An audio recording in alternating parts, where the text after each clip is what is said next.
साथियों, बहुजन समाज पार्टी के राष्ट्रीय अध्यक्ष आदरणीय बहन जी झारखंड चुनाव में एक्टिव होगी और वहां पर वो चुनावी प्रचार का आज से आगाज करेंगी और उनके साथ में बहुजन समाज पार्टी के नेशनल कोऑर्डिनेटर और उनके भतीजे आकाश आनंद भी उपस्थित रहेंगे।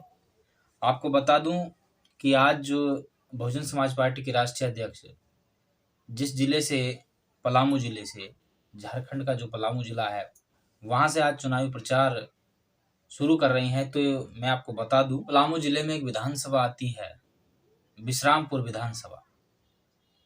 ये विधानसभा बहुजन समाज पार्टी का गढ़ रहा है और आज बहुजन समाज पार्टी के राष्ट्रीय अध्यक्ष आज इसी विधानसभा पर अपने भाषणों का जलवा बिखेरेंगी। आपको इस विश्रामपुर विधानसभा की सीट का हम आंकड़ा या ताजा सर्वे बताएं तो यह है कि पूर्व में भी इस सीट पर बहुजन समाज पार्टी काफी मजबूत स्थिति में रही है। झारखंड के पलामू जिले में विश्रामपुर विधानसभा है और ये सीट बसपा का मजबूत गढ़ रही है। इस सीट पर 2019 के विधानसभा चुनाव में बहुजन समाज पार्टी दूसरे नंबर पर रही थी। 2019 में इस सीट पर बहुजन समाज पार्टी के प्रदेश अध्यक्ष राजेश मेहता को, जो कि बीएसपी के विश्रामपुर विधानसभा के कैंडिडेट थे, वर्तमान में अभी प्रदेश अध्यक्ष, अभी भी उनको इसी विधानसभा से टिकट दी गई है। 2019 में वो दूसरे नंबर पर रहे थे और 32,000 के लगभग उन्होंने वोट पाए थे। यहाँ पर भारतीय जनता पार्टी ने जीत दर्ज करी थी, उसको करीब 45,000 वोट मिले थे। तो यहाँ पर बसपा मजबूती की स्थिति में है और आज बहन जी इसी जगह पर रैली कर रही है। इस सीट पर, विश्रामपुर विधानसभा की सीट पर, अगर हम बहुजन समाज पार्टी का अब तक का प्रदर्शन देखें तो इस प्रकार है कि 2019 के चुनाव में बहुजन समाज पार्टी ने यहाँ पर 32,122 वोटों के साथ में दूसरा स्थान पाया था।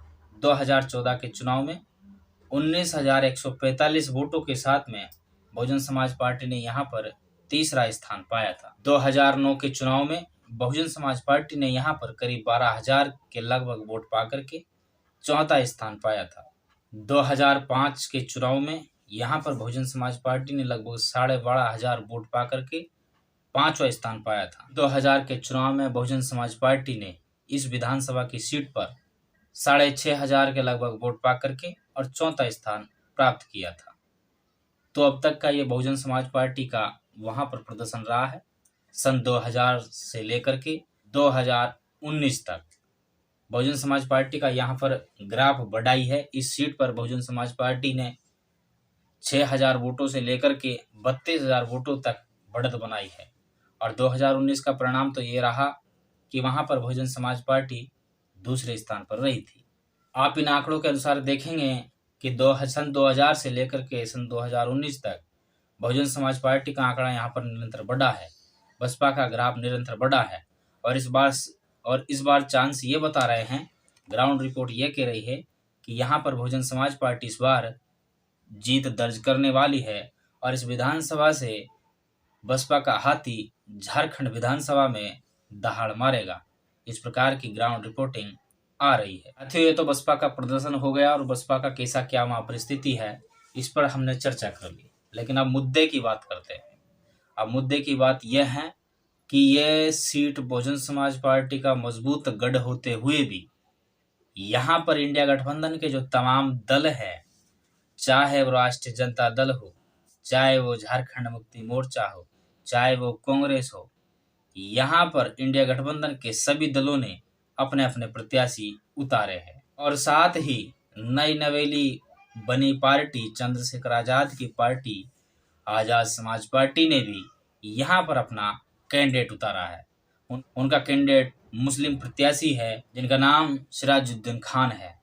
यहाँ पर ओबीसी साहब की पार्टी एआईएम ने कोई भी कैंडिडेट नहीं दिया है। सीट पर हम इस बार के प्रत्याशी देखें तो बहुजन समाज पार्टी से राजेश मेहता चुनावी मैदान में है, जो कि बहुजन समाज पार्टी के झारखंड के प्रदेश अध्यक्ष भी हैं।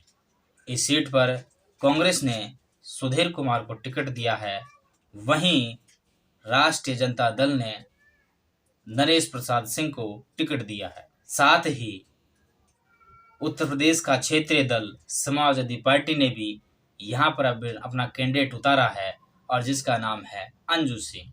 यहाँ पर आजाद समाज पार्टी का प्रत्याशी मुस्लिम प्रत्याशी है सिराजुद्दीन खान।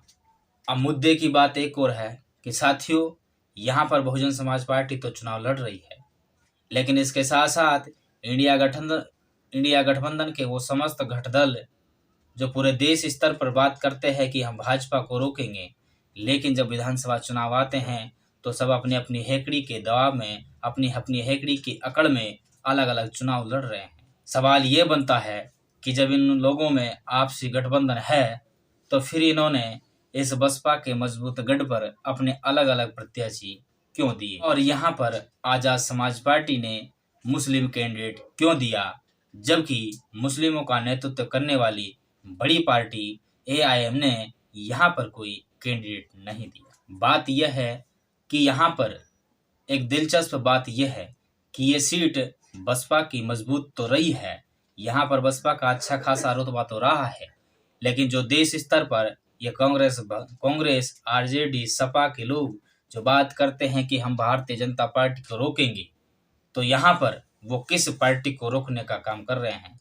यहाँ पर बहुजन समाज पार्टी की टक्कर सीधे सीधे भाजपा के कैंडिडेट से है। जब बहुजन समाज पार्टी यहाँ पर मजबूत है तो इन्हें इंडिया गठबंधन के दलों को यहाँ पर लड़ने की क्या जरूरत है? क्या वो नहीं चाहते कि यहाँ पर भाजपा रुके? अगर भाजपा यहाँ पर रुकती है तो वो केवल बसपा से रुकती है, क्योंकि यहाँ अब तक का जो आंकड़ा है, अब तक का जो सर्वे है, ये बता रहा है कि उस विश्रामपुर विधानसभा की सीट पर बहुजन समाज पार्टी का अच्छा खासा रुतबा रहा है, और इस बार बहुजन समाज पार्टी वो सीट जीतने जा रही है। वहां पर बहुजन समाज पार्टी भारतीय जनता पार्टी को सीधे टक्कर देते नजर आ रही है, तो फिर इन इंडिया गठबंधन के दलों को वहां पर बीच में टांग अड़ाने की क्या जरूरत पड़ गई? और अगर ये लड़ते भी तो गठबंधन से लड़ते, इन्होंने सबने अपना अलग अलग प्रत्याशी क्यों दिया? साथियों, इस पर भी राय शुमारी होनी चाहिए। देश की जनता को ये इंडिया गठबंधन के लोग ये कह करके ठगते हैं कि हम भारतीय जनता पार्टी को रोकेंगे, संविधान को बचाएंगे, आरक्षण को बचाएंगे, लेकिन अब ये विश्रामपुर विधानसभा की सीट पर सभी पार्टियां इंडिया गठबंधन के घटक दल अलग अलग प्रत्याशी उतार कर चुनाव लड़ रहे हैं। क्या ये नहीं चाहते कि विश्रामपुर में और झारखंड में भारतीय जनता पार्टी रुके? तो इस चर्चा को मैं आप लोगों पर छोड़ता हूं कि आखिर ये लोग चाहते क्या हैं। इस सीट पर बसपा vs भाजपा है, तो फिर ये इंडिया गठबंधन के दलों को टांग अड़ाने की जरूरत क्या पड़ गई? आज तक के लिए बस इतना ही। बहुत बहुत धन्यवाद। जय भीम।